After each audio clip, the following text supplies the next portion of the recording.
ప్రస్తుత సమాజంలో మానవత్వం, మంచితనం అనేటివి చచ్చిపోతున్నాయి.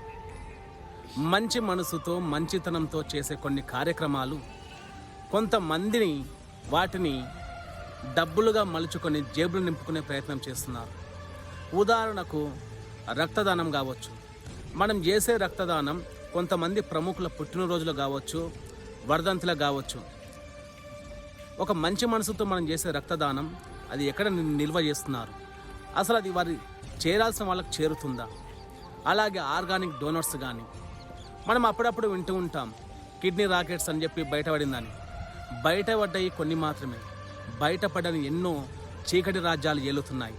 అంతెందుకు, మొన్న సికింద్రాబాద్లో సృష్టి ఫెర్టిలిటీ సెంటర్ సరోగసి ద్వారా పిల్లలను కొని మానవ సృష్టిపైన వాళ్ళు వ్యాపారం చేశారంటే ఈ దుర్మార్గులను ఏమని సంబోధించాలనో అర్థం కావడం లేదు.